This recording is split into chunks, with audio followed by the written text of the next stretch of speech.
السلام عليكم ورحمة الله وبركاته. إن الحمد لله نحمده ونستعينه ونستغفره ونعوذ بالله من شرور أنفسنا ومن سيئات أعمالنا. من يهده الله فلا مضل له ومن يضلل فلا هادي له. وأشهد أن لا إله إلا الله وحده لا شريك له وأشهد أن محمدا عبده ورسوله صلى الله تعالى عليه وعلى آله وصحبه وسلم تسليما كثيرا. أما بعد، أعوذ بالله من الشيطان الرجيم. ألف لام ميم ذلك الكتاب لا ريب فيه هدى للمتقين الذين يؤمنون بالغيب ويقيمون الصلاة ومما رزقناهم ينفقون. সম্মানিত ইফতার মাহফিলের উপস্থিতি, ইসলামিক কালচারাল সেন্টার দাম্মাম, যেখানে আপনারা বসে আছেন, এখানে গোটা বছর দিনের শিক্ষা হয়ে থাকে।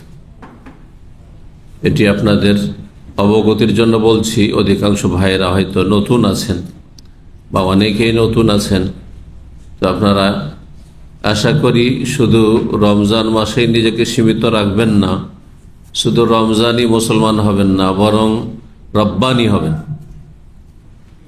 রমজানি মুসলিম হবেন না, কি হবেন? রব্বানি হবেন, মানে আল্লাহওয়ালা মুসলিম হবেন। আল্লাহওয়ালা মুসলিম হবেন। আল্লাহওয়ালা মুসলিম হতে হলে ওয়াবুদ রব্বাকা হাত্তা ইয়াতিয়াকাল ইয়াকিন, তোমার রবের ইবাদত করতে থাকো সারা জীবন, মরণ পর্যন্ত। যতদিন পর্যন্ত মরণ না এসেছে, এই মরণের মুহূর্ত আসা পর্যন্ত আল্লাহর ইবাদত চালিয়ে যেতে থাকো। আল্লাহ রাব্বুল আলামিনের ইবাদত চালাতে হলে প্রথম আমল করতে হবে না জ্ঞান অর্জন করতে হবে? আগে জ্ঞান অর্জন করতে হবে, কারণ জানা ছাড়া আমল হয় না। আমল মানে কি? আমলের শাব্দিক অর্থ কি? কাজ কর্ম। কোনো কাজ কর্ম করলে আগে জানতে হয় না, না জেনে কাজ করা যায়? জানতে হয়। এজন্য আগে এলেম ফরজ। এলেম মানে জ্ঞান, শিক্ষা। আগে শিক্ষা ফরজ, আর তারপরে আমল ফরজ। তারপরে যে এলেম আমল, এলেম শিখলেন, আমল করলেন, সেই দিকে অন্যদেরকে ডাকা ফরজ, মানে দাওয়াতের কাজ করা ফরজ। এই তিনটি ফরজ মনে রাখবেন। তিনটি ফরজ কাজ মনে রাখবেন। প্রতিটি মুসলিমের ওপর দায়িত্ব যে নিজে জ্ঞান অর্জন করবে এবং সে অনুযায়ী আমল করবে, আর তারপরে সেই দিকে মানুষকে আহ্বান করবে। সূরা আসর কোরআনে কারিমের সবচেয়ে ছোট্ট সূরা।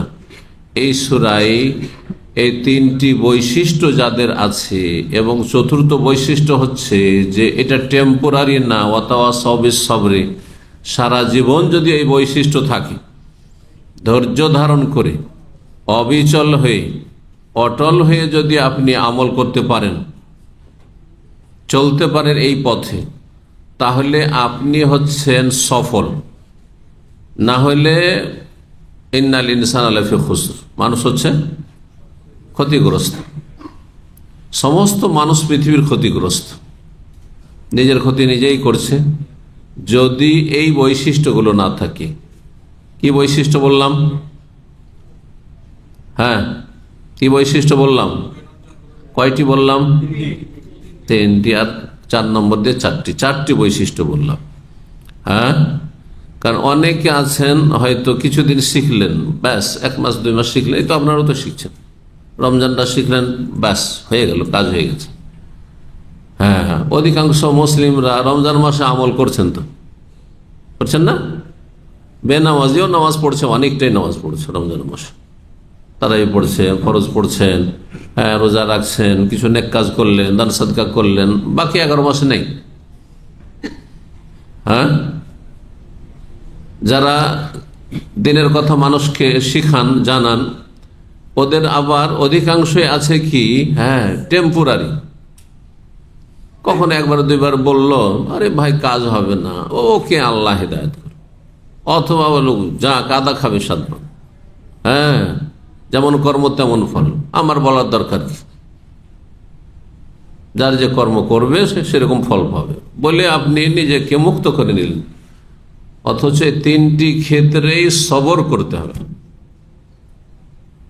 সূরা আসর, ওয়াল আসরে ইন্নাল ইনসানা লাফি খুসর, মানুষ ক্ষতিগ্রস্ত, সমস্ত মানুষ ক্ষতিগ্রস্ত, ইল্লা ব্যতিক্রম শুধু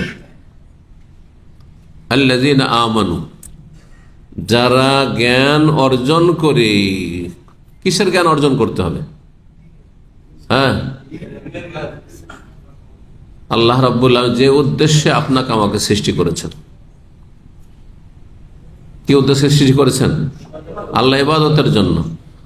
আল্লাহর ইবাদতের নিয়ম পদ্ধতি, নিয়ম নীতিমালা, কিভাবে ইবাদত করবেন, কিভাবে আল্লাহকে ডাকবেন, কতটা ডাকবেন, কত রাকাত নামাজ পড়বেন দিনে, কখন রোজা ফরজ, কখন রোজা ফরজ নয়, নিষেধ, বুঝতে পারছেন না?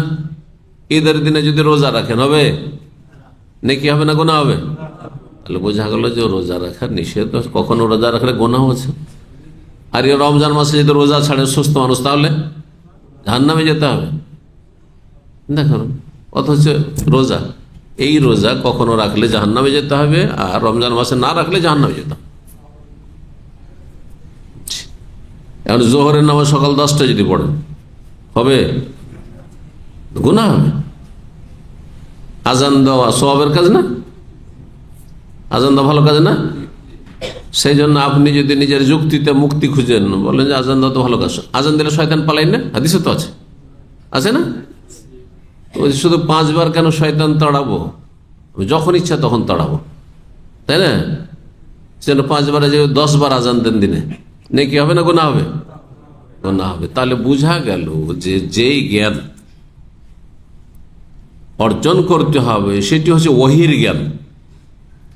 আসমান থেকে, আকাশ থেকে আল্লাহ রাব্বুল আলামিন মানব জাতির দিক নির্দেশনার জন্য, গাইডের জন্য, জান্নাতের রাস্তা দেখানোর জন্য, জাহান্নামের রাস্তা থেকে সতর্ক করার জন্য যে জ্ঞানের ভান্ডার নাযিল করেছেন, আল কোরআনুল কারীম এবং রাসূলুল্লাহ সাল্লাল্লাহু আলাইহি ওয়াসাল্লামের সুন্নাহ হাদিস, সেই জ্ঞান অর্জন করতে হবে। এটি প্রতিটি মুসলিমের জন্য ফরজ।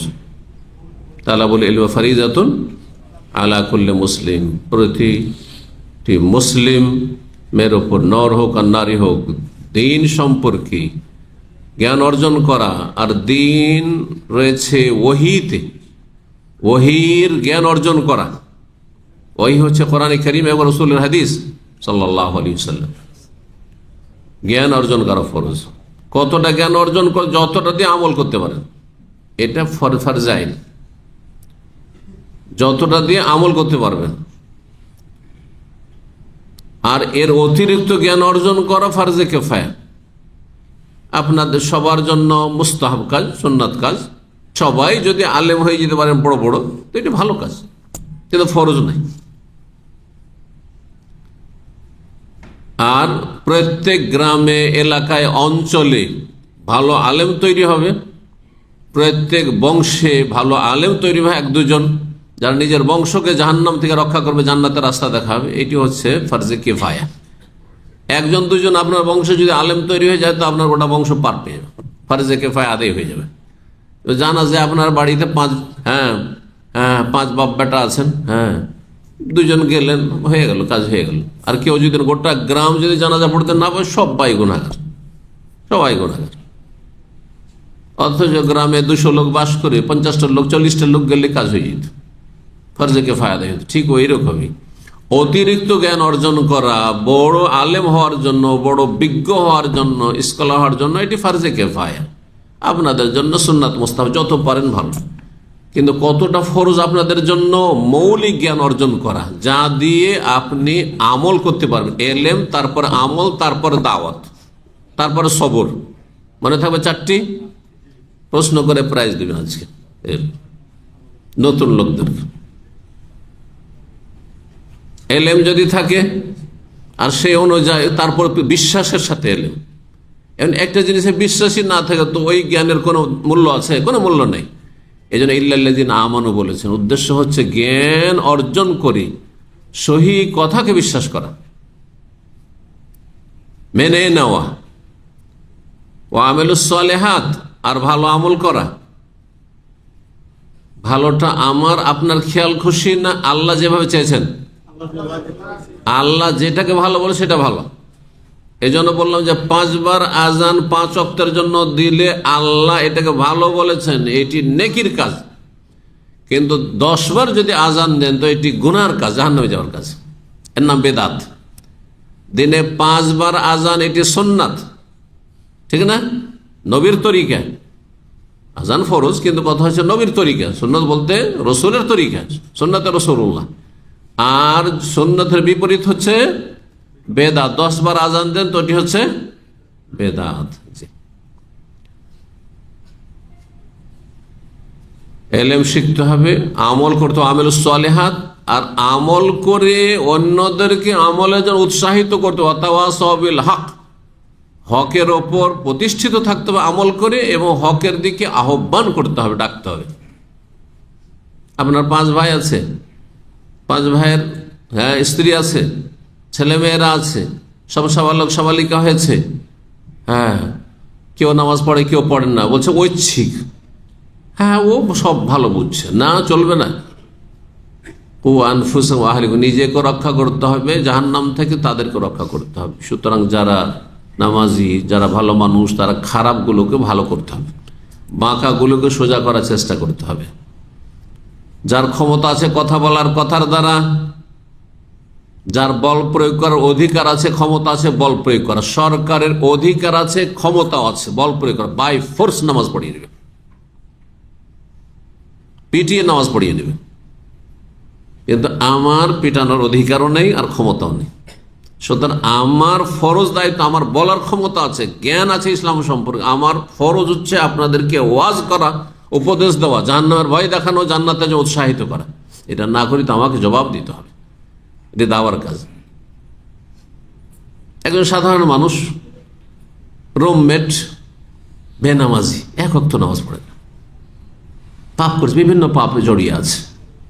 আপনি তার মতোই, তার উপর আপনার কোনো কথাও চলেন না, বরং কোনো কথা বলাও মুশকিল, বললে আপনাকে উৎখাত করে বাস করতে দেবে না, আপনার রুমে বাস করতে দেবে না, না হয় বিল্ডিংয়ে বাস করতে দেবে না, না হলে আপনার চাকরি খেয়ে নেবে হয়তো, এত শয়তান প্রকৃতির মানুষ। সুতরাং তখন সর্বনিম্ন দাওয়ার কাজ হচ্ছে, সর্বনিম্ন দাওয়ার কাজ কি? অন্তর থেকে ঘৃণা করে প্রতিবাদ করা। শুধু পাপকে ঘৃণা করবেন না পাপীকেও ঘৃণা করবেন? দুটোকে না একটাকে? কিন্তু এই সামনে কয়টা বললেন, বাকি আমাদের বাঙালি জাতি জানে একটি ইসলাম বিরোধী কথা, কুফরি কথা, পাপকে ঘৃণা করো, পাপীকে ঘৃণা করিও না। আমি ওদেরকে বোঝানোর জন্য বলি, এ মোটা খাওয়া লোকগুলোকে, মোটা হুঁশগুলিকে, যে তাহলে চোরকে ঘৃণা করবে না, চুরি করাকে ঘৃণা করো, কারণ চুরি করা হচ্ছে পাপ আর চোর হচ্ছে পাপী। চোরকে ঘৃণা করিও না, তাই না? মানবেন? আচ্ছা, খুন করা হচ্ছে পাপ আর খুনি হচ্ছে পাপী, খুনিকে ঘৃণা করিও না, সন্ত্রাসীকে ঘৃণা করিও না। বুঝা গেছে না? কাকে ঘৃণা করো? শুধু খুন করা কাজটি ঘৃণা করো। এটা করেন নাকি আপনারা? দেখেন, সোশ্যাল ক্রাইমের ক্ষেত্রে, সামাজিক অপরাধের ক্ষেত্রে কিন্তু এটা করেন না, কিন্তু তার চাইতে গুরুত্বপূর্ণ আল্লাহর কাছে তার ফরজ ইবাদত বন্দেগী 5 ওয়াক্ত সালাত। বেনামাজি ঘৃণা করবেন না, কারণ পাপকে ঘৃণা করতে হয়, পাপীকে ঘৃণা করতে হয় না। হাই রে মূর্খ সমাজ! এই জন্য কি বেনামাজিকে ঘৃণা করে না, বেরোজাদারকে ঘৃণা করেন না, জাকাত দেয় না, কৃপণ, ওকে ঘৃণা করেন না, হজ ফরজে আছে, বুড়ো হয়ে মরে গেল, হজ করলো না, অথচ টাকা পয়সার মালিক, জমি জায়গা সম্পদ সবকিছু আছে, তাকেও ঘৃণা করে না। কিন্তু চোরকে ঠিকই ঘৃণা করে, খুনিকে ঘৃণা করে, লুচ্চাকে ঘৃণা করে, জেনাকারীকে ঘৃণা করে, আর তারপরে এইরকম যেগুলো সামাজিক অপরাধ, মদখোরকে ঘৃণা করে, জুয়ারিকে ঘৃণা করে, করে না? প্রাকৃতিক ভাবে ঘৃণা করে মানুষ। এমন কোন মানুষ পৃথিবীতে আছে যে চোরকে ভালোবাসে, চোরের সাথে মহব্বত করে? চোর তো সেও চোর, তার প্রকৃতি সুস্থ প্রকৃতির মানুষ, অমুসলিমও ভালোবাসবে না, কারণ ওরও ভয় আছে যে কখন আমার বাড়িতে চুরি করতে পারে, ঠিক না? তো কথা হচ্ছে যে এই কথাটি ইসলাম বিরোধী কথা, বরং কুফরি কথা। কেউ যদি দুটোতে পার্থক্য করে, চোর আর চুরিতে, ডাকাত আর ডাকাতিতে, খুন আর খুনিতে, যে পাপকে ঘৃণা করো পাপীকে ঘৃণা করিও না, তার এই কথাটি কুফরি কথা, ইসলাম বিরোধী কথা, সাংঘর্ষিক ইসলামের সাথে। আপনি মুসলিম হইতে পারেননি, তাহলে কত ইসলাম বিরোধী কথা আমাদের মুসলিম সমাজ ছড়িয়ে আছে। বলছিলাম দাওয়ার কাজের তিনটি স্তর আছে। যার বল প্রয়োগ করার ক্ষমতা আছে, বল প্রয়োগ করবে। আচ্ছা, বল প্রয়োগ শুধু সরকার করবে? আর কাউকে আল্লাহ এরকম ক্ষমতা দেননি, অধিকার দেননি? বাপ আজ যতদিন মেয়ের বিয়ে দিয়ে জামাইয়ের ঘরে পাঠিয়ে দেয়নি, বাপের অধীনে আছে, বল প্রয়োগ করতে পারবে মেয়ের ওপর। ছেলে যতদিন রক্ত মাংস হাড় হাড্ডি শক্ত হয়ে যায়নি, এখনো তাকে শাসন করতে পারবে, বল প্রয়োগ করবে।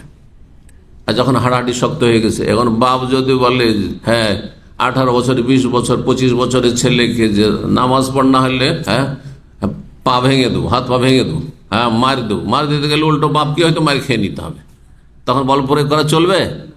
বল প্রয়োগ করা চলবে না। কিন্তু আছে আবার এখানে, এতটুকু বুঝে শুধু রেখে দিয়েন না, বল প্রয়োগও করতে পারছেন না, আর নামাজও পড়াইতে পারছেন না, আপনি কথা বলে ওয়াজ করে বুঝিয়ে উপদেশ দিয়ে, আর একসাথে বসে এক দস্তরখানে বড়ই আমোদ ফুর্তি করে বেনামাজি ছেলেকে নিয়ে খাচ্ছেন, চলবে? মোটেই জায়েজ না, বাড়ি থেকে বের করে দিত, তুই আলাদা খা। তুই ইনকাম কর, সাবালক হয়েছিস, রক্ত গরম হয়েছে, হাড্ডি মজবুত হয়ে গেছে, খেটে খা। কথা বোঝা গেছে? কারণ ছেলে সাবালক হয়ে যাওয়ার পরে যদি অবাধ্য হয়, তার কোনো দায়িত্ব পাবেন না, তাকে বাড়ি থেকে বের করে দেবেন। আমি বাড়িতে রাখবেন কি করব? ছেলেকে বলছি নামাজ পড়েন না, আবার খাওয়াচ্ছেন, ঘুমাবার জন্য ফ্রি রুম বাসা দিয়ে রেখেছেন, সব দিচ্ছেন, বাপের হোটেলে খাচ্ছে, হারাম এটি, মোটেই জায়েজ নয়।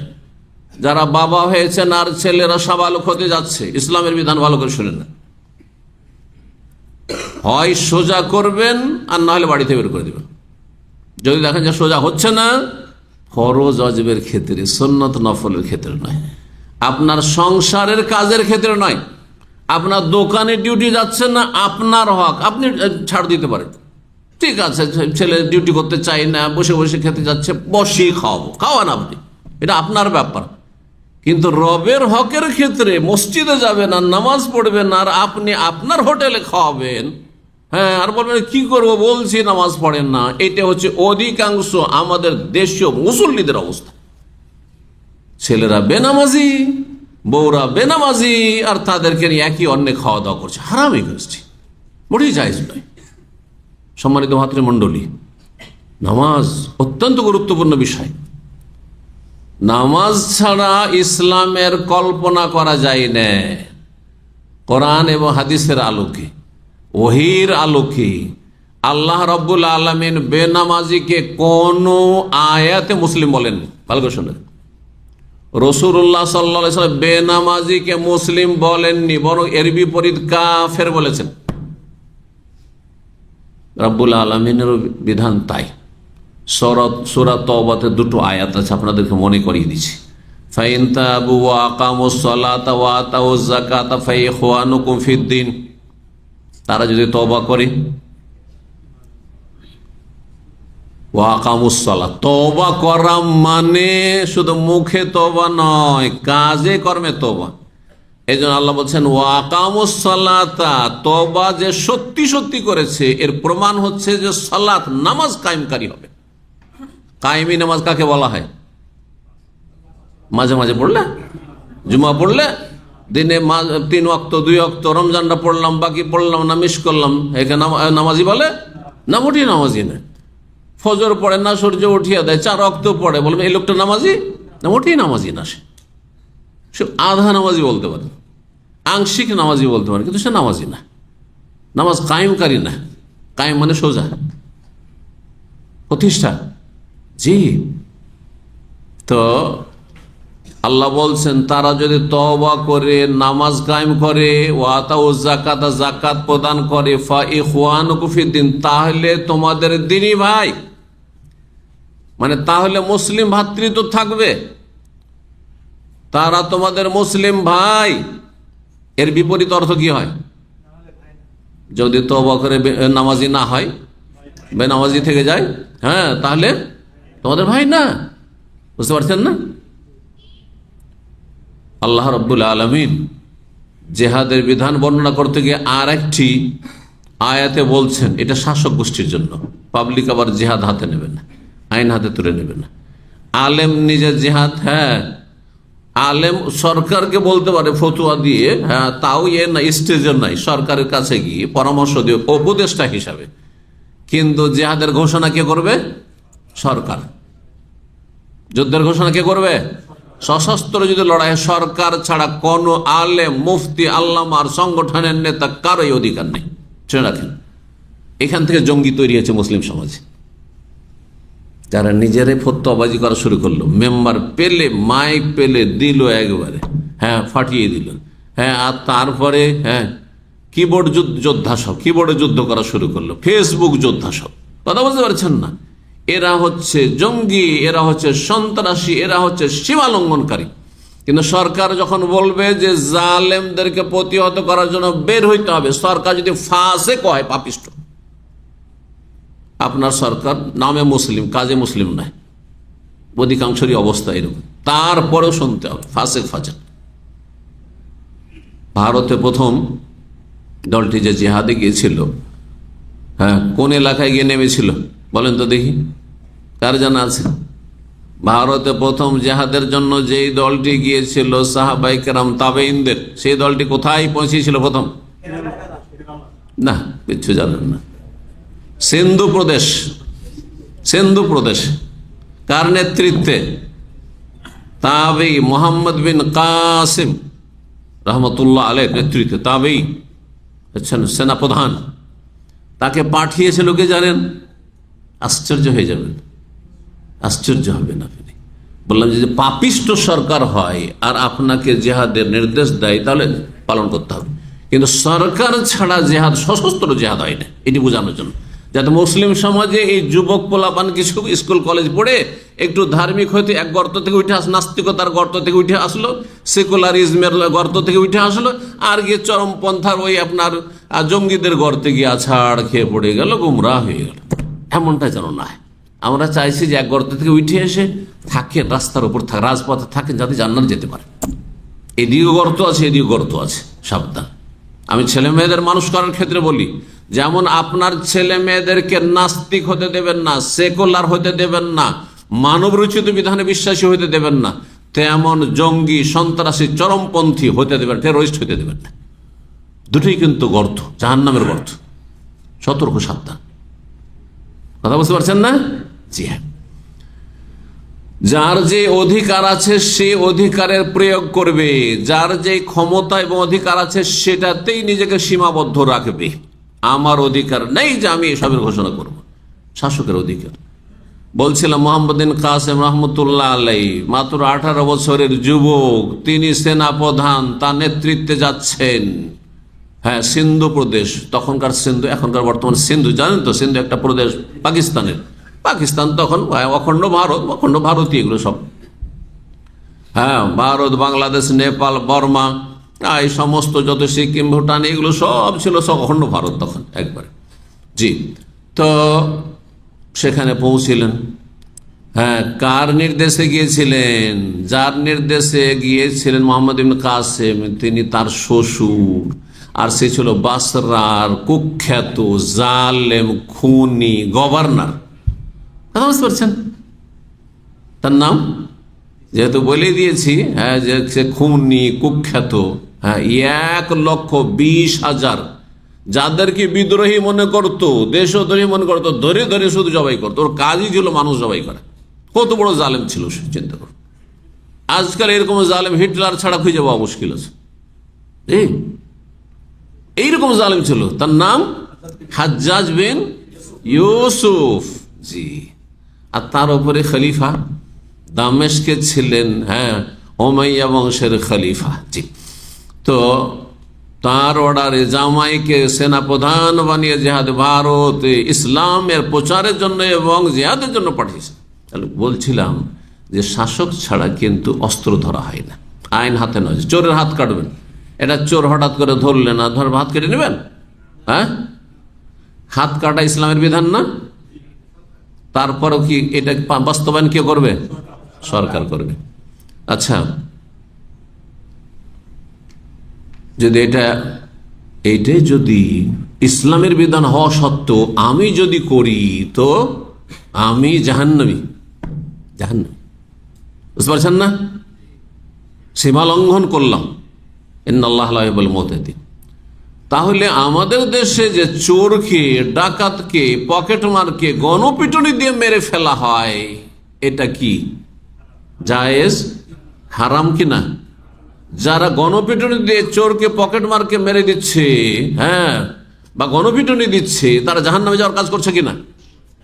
জাহান্নামে যাবে, ওরা সবগুলি জাহান্নামে যাবে যদি গণপিটুনিতে মারা যায়।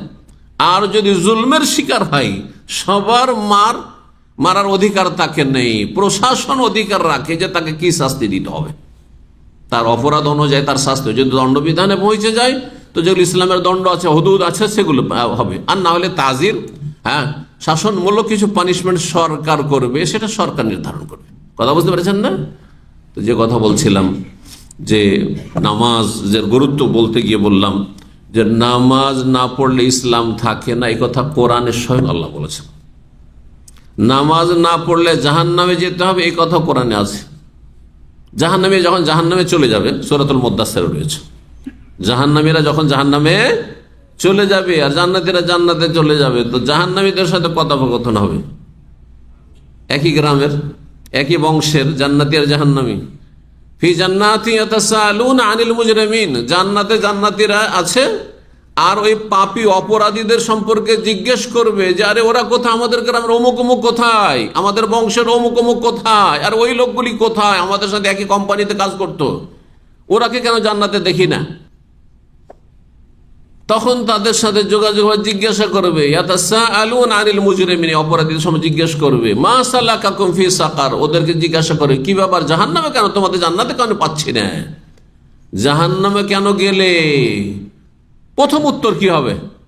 চুরি করেছিলাম, ব্যভিচার করেছিলাম, ডাকাতি করেছিলাম, বেঈমানি করেছিলাম, নাকি খুন করেছিলাম, এগুলো তো নয়। তাহলে এর চেয়ে বড় অপরাধ কালু, তার বললাম নাকু মিনাল মুসাল্লিন। খুব সহজ ভাষা কোরআনের। আমরা ছিলাম না, লাম মানে না, আর লাকু মানে ছিলাম, তো না আর ছিলাম না, মিনাল মুসাল্লিন মানে মুসল্লিদের অন্তর্ভুক্ত, মুসল্লিদের দলে সামিল হয়নি, মসজিদে যেতাম না, নামাজ পড়তাম না, মুসল্লি ছিলাম না। এবার বুঝতে পেরেছেন? তাহলে জাহান্নামে যাওয়ার, মুসলিমদের জাহান্নামে যাওয়ার এক নাম্বার কারণ হচ্ছে বেনামাজি হওয়া। কাফেরদের জাহান্নামে যাওয়ার এক নাম্বার কারণ হচ্ছে কুফরি, শিরক, মূর্তি পূজা, মাজার পূজা। কিন্তু মুসলিম যে মাজার পূজায় বিশ্বাসী নয় আর মূর্তি পূজায় বিশ্বাসী নয়, আল্লাহতে বিশ্বাসী, কিন্তু আল্লাহকে সেজদা করেনি। গোটা সপ্তাহ চলে গেছে, একবারও সেজদা করেনি, শুধু জুমা। খ্রিস্টানরা রবিবারে, ইহুদিরা শনিবারে, এরা বলছে আমরা জুমাবারে, ওদের মতো আমরা একটা দিন নিয়ে নিচ্ছি। বুঝছেন না? লাম নাকু মিনাল মুসাল্লিন, জাহান্নাম থেকে জবাব দেবেন ওই বেনামাজিরা, ভালো করে প্রস্তুত থাকেন জবাব দেওয়ার জন্য, আর না হলে হেদায়েত হয়ে যান। এখন লাম নাকু মিনাল মুসাল্লিন, আমরা জাহান্নামে এই জন্য চলছি যে আমরা মুসল্লি ছিলাম না। আল্লাহ হেফাজত করুন, আল্লাহ হেদায়েত দান করুন। যারা আধা নামাজি তাদেরকে ফুল নামাজি হওয়ার তৌফিক দান করুন, যারা বেনামাজি হয়েছে তাদেরকে আল্লাহ হেদায়েত নসিব করুন, যারা নামাজি তাদেরকে নামাজের আল্লাহ অবিচল রাখুন। আল্লাহ রাব্বুল 5 ওয়াক্ত সালাত কায়েমকারী হিসেবে আল্লাহ রাব্বুল আলামিন আমাদের সকলকে কবুল করুন। সুবহান রাব্বিকা রাব্বিল ইজ্জাতি আম্মা ইয়াসিফুন ওয়া সালামুন আলাল মুরসালিন ওয়াল হামদুলিল্লাহি রাব্বিল আলামিন।